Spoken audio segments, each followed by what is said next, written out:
Hello, everyone. I'm Alex. I'm co-founder and CEO of Codemod, and I'm here today with Giancarlo. A few days ago, I noticed there are tons of new Codemods published to the registry, and I noticed that it's from Makerkit. So naturally, I become curious to learn more about Makerkit, and here we go. We're here with the creator of Makerkit. Hey, Hello, Alex. hello, Giancarlo. Welcome. Nice to be Uh, here. yeah, great to have you. So tell us about Makerkit. What is Makerkit and who is it for? Yeah, so most people that build a SaaS know that the first 3 months of building is not application code, is not product code, it's usually infrastructure. So authentication, building, choosing UI library, choosing a database, a URM. And I know because I did it in 2019. I think I spent 6 months before there was much application code at all. Makerkit helps developers and also non-developers these days um, skip from day 1 to day 90.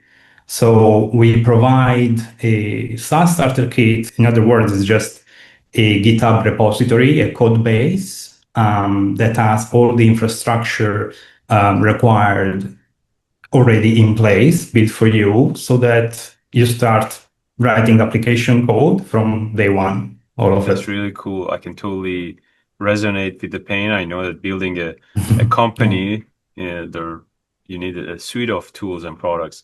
So who's using Makerkit these days? So originally, 4 years ago, I only advertised Makerkit for technical founders, solo developers, and kind of like small businesses. These days, it's being used by both technical founders, solopreneurs, or teams of people, but also agencies who sell applications to their clients. So we're talking about also larger types of companies. And also non-technical developers these days, non-technical founders, because AI democratized it quite a bit in the past, I don't know, let's say 6 months. And so lately there's also an influx of so-called vibe coders or non-technical founders that are using a MakerKit to ship their SaaS. This video is for engineers and technical people and folks who want to, even with vibe coding, understand how things work. Mm. So why don't you show us how to get started? Yeah. Love to see and learn from you. So I'm going to go to the terminal and let's use the MakerKit CLI to create a new SaaS from scratch. So npx MakerKit CLI latest new. The CLI is going to ask me which kit I want. We basically have kits for various technologies depending on your preferences. So there's Supabase, but there's also ORMs like Drizzle and Prisma. Let's choose the Supabase one. Let's give it a name. Migrate SaaS. So we pulled the repository on my local machine. Now we can start. So I'm going to cd into migrate SaaS. And then I can start the dev servers using pnpm dev. Okay, so we started two applications. One is the actual application. One is a different application, which is basically a dev tool that helps with development. I'm going to click on the server, and here it is. So right now we have the stock template installed. So it has the look and feel of a MakerKit application. However, users are going to customize obviously 90% of the homepage, as you have to basically show the value prop of your business. The stock application already has a blog or documentation. This is all mock placeholder data that the user then is going to customize. There are some plans pre-configured, and then there's authentication. That's really cool. Why don't you show us how authentication works? So, in principle, everything is already working. Now, what a user is going to use authentication for is in the application code, is in the logic that they want to add to their business. For example, I created a new page under the account workspace, which I called reports. Now let's create the actual page in Next.js. I'm going to use cursor because it's going to make me faster. So async function reports page. Then I'm going to use the Supabase client called Supabase. Cool. Get Supabase server client. Let's import it. And then we say const user is equal to await require user. Let's import this. And now Supabase cursor is right here. If user.data does not exist, redirect the user away from this page. Now, as you can see, this is all already done for you. So you don't need to configure the Supabase server client. It's already done. You don't need to manage multi-factor authentication or the JWT expiry because it's already done. So you can trust that if the user is here, it means that the user is authenticated. So, authentication, what else? Tell me about some of the plugins that you have and what would it take to adopt some of these plugins?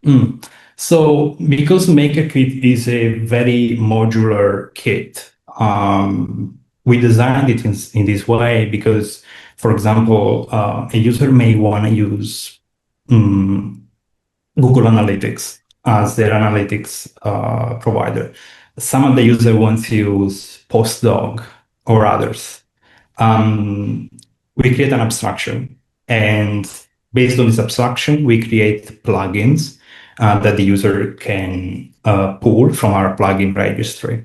The interesting part here is that some plugins require more orchestration than others so that we can wire it in the code base. And because I strive to provide a great developer experience, we use Codemod to automatically wire the plugins in the user code base. So for example, the Makerkit CLI from the root folder of the SaaS we just created. If I use the Makerkit CLI again, I can use the plugins command, and then it's going to show me all the plugins available.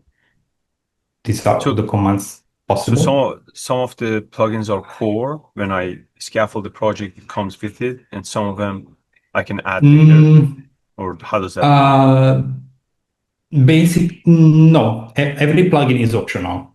Oh. They're all add-ons, so user can just pick the ones they need. No plugin Mhm. comes by default in the starter kit. However, yes, some of the most used services are already in the kit. For example, Sentry is picked up by perhaps 90% of my customers for errors reporting, so it's already in the kit. However, I plan to move these out and place So them there in the are plugins. some core services inside the kit, like for example, Yes. authentication. What else? Logs, Stripe Stripe. for payments. Yeah, Yeah. but users can choose Paddle, for example, Hmm. and we use plugins to instrument the code and the infrastructure required. There are some CMSs like Directus or other implementations we provide to pull them from the database. So there's all these kind of like alternative ways that users may want. We all Right. have different preferences, so it's really hard to, you know, I don't like to choose the provider for a Yeah. user. I like to provide alternatives, and the plugin system with Codemod totally solves that. Awesome. show us how to, install Google Analytics plugin. Yeah, so I can type this from within the root. Now I need to actually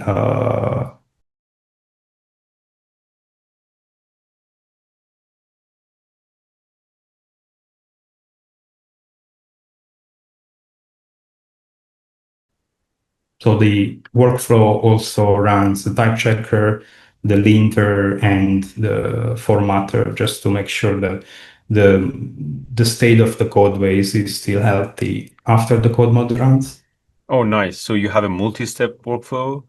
Yes. Oh, very cool. And now we see the files modified by the code mod. If I now go in the code base,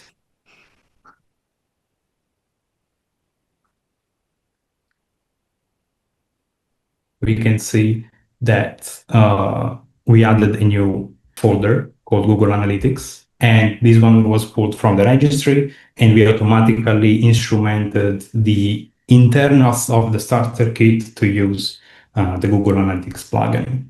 As you can see, there are some modified files here. Uh-huh. So in the packages analytics, we open it and you can see that the code mod automatically added Google Analytics to the list of the available analytics providers because the providers support sending events to all the providers defined. In this case, Google Analytics is the only one.